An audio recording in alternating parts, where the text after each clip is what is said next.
ஐயனார் துணையில் அடுத்து என்ன நடக்க போகுதுன்னு வாங்க பார்க்கலாம். கார்த்தியாவுக்கு பார்த்த மாப்பிள்ளை கார்த்தியாவை பார்க்க உங்கள் வீட்டுக்கு வர்றாரு. கஸ்தூரி பார்த்துட்டு வாங்க மாப்பிள்ளை வாங்க அப்படின்னு சொல்லவும் உடனே வந்து கஸ்தூரி அப்பாவும் ஓடியாராரு. அப்புறம் வந்து உட்கார சொல்கிறாங்க. உட்காந்துட்டு தண்ணி எடுத்தாந்து கொடுக்குறாங்க. என்ன மாப்பிள்ளை திடீர்னு அப்படின்னு சொல்லவும், இல்லை கார்த்தியாவை நான் கொஞ்சம் வெளியே கூட்டிகிட்டு போகலாம்னு இருக்கேன் அப்படின்னு சொல்லவும், தாராளமாக கூட்டிகிட்டு போங்க மாப்பிள்ளை அப்படின்னு சொல்லிட்டு இந்த அவளை ரெடி பண்ணி கூட்டிகிட்டு வர்றேன் அப்படின்னு சொல்லிட்டு உள்ளே போகிறாங்க. கஸ்தூரி போயிட்டு மாப்பிள்ளை வந்திருக்காரு, உன்னை வெளியே கூட்டிகிட்டு போகணுமா அப்படின்னு சொல்லிக்கிட்டு இருக்காங்க. இப்போ எதுக்கு அப்படின்னு சொல்லிக்கிட்டு இருந்தவங்களுக்கு திடீர்னு ஒரு யோசனை வருது. இதுவும் நல்ல நேரம் தான் நமக்கு, ஏன்னா எப்படியாவது மாப்பிள்ளைகிட்ட உண்மையை சொல்கிறதுக்கு இது ஒரு சான்ஸ் அப்படின்னு சொல்லிட்டு சரி அப்படின்னா அவங்களும் வந்து வேகமாக எந்திரிச்சு கிளம்புறாங்க. அதை பார்த்துட்டு கஸ்தூரிக்கே ஆச்சரியமாக இருக்குது. என்னடா கடுகடுன்னு விழுகிறவ இன்றைக்கி வந்து வேகமாக கிளம்புறாளே, சரி அவளும் மனசு மாறிட்டா, இப்படியே இருக்கட்டும் அப்படின்னு சொல்லிட்டு சரி கிளம்பு அப்படின்னு சொல்லி கிளம்பி வெளியே வர்றாங்க. வெளியே வந்ததும் வாங்க போகலாமா அப்படிங்கிறாங்க. போகலாம் அப்படிங்கிறாங்க. சரின்ட்டு வெளியே காரில் ஏறி வந்துக்கிட்டு இருக்காங்க. எங்கே போகலாம் அப்படின்னு மாப்பிள்ளை கேட்குறாரு. உடனே வந்து அவங்க சொல்கிறாங்க, இல்லை காஃபி ஷாப்புக்கு போவோம் அப்படிங்கிறாங்க. சரின்னு சொல்லிட்டு காஃபி ஷாப்புக்கு வர்றாங்க.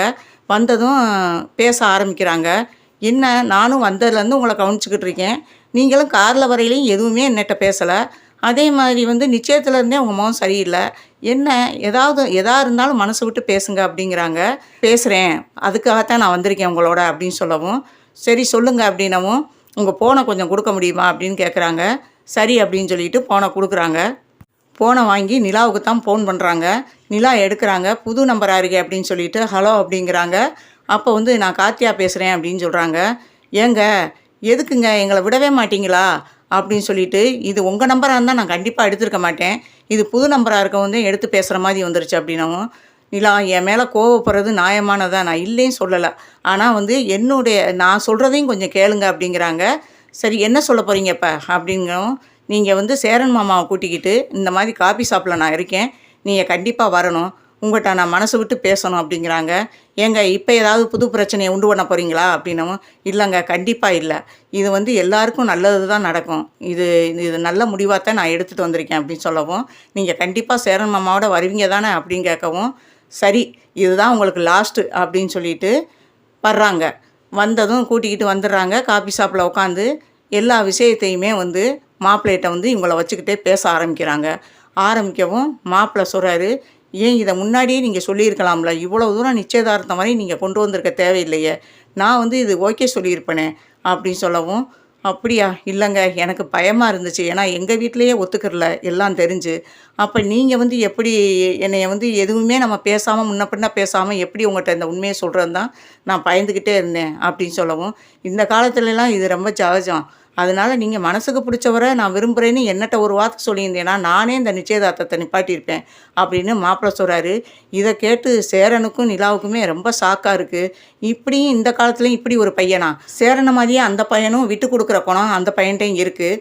அப்போ சொல்கிறாங்க, நீங்கள் வந்து தப்பாக எடுத்துக்கிறீங்கன்னு தான் வந்து நான் உங்கள்கிட்ட சொல்லவே நான் பயந்தது அப்படின்னு சொல்லவும், நீங்கள் நல்லபடியாக வந்து உங்கள் மனசுக்கு பிடிச்சவரோட நீங்கள் வாழுங்க, நான் வந்து அதுக்கு வந்து எந்த ஒரு கருத்தும் தெரிவிக்க மாட்டேன், அதனால் வந்து உங்கள் மாமாவோட நீங்கள் நல்லபடியாக இருங்க, இந்த கல்யாணத்தை வந்து நானாக நிப்பாட்டுற மாதிரி நான் நிப்பாட்டிக்கிறேன் அப்படின்னு சொல்கிறாங்க.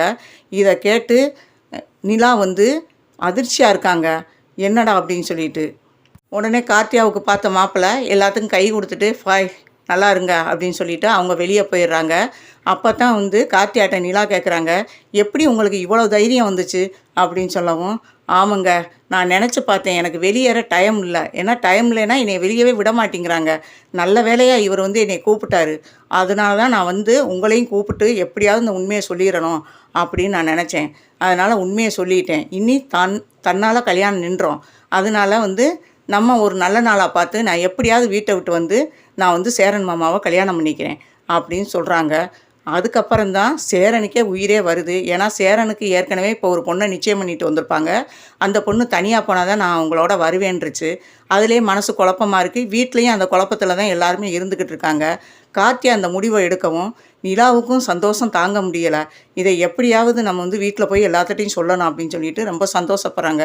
சேரன் முகத்துலையும் அந்த நிச்சயதார்த்தத்துலேருந்தே அவர் முகம் சரியில்லாமல் இருந்ததுக்கு இப்போ அவர் முகமே ஒரு ஃப்ரைட்டாக இருக்குது, அதை பார்த்துட்டு ரொம்பவே சந்தோஷப்படுறாங்க நிலா. வெயிட் பண்ணி பார்ப்போம், கார்த்தியாவுக்கும் சேரனுக்கும் கல்யாணம் நடக்குதா இல்லையான்றதை பொறுத்திருந்து பார்ப்போம்.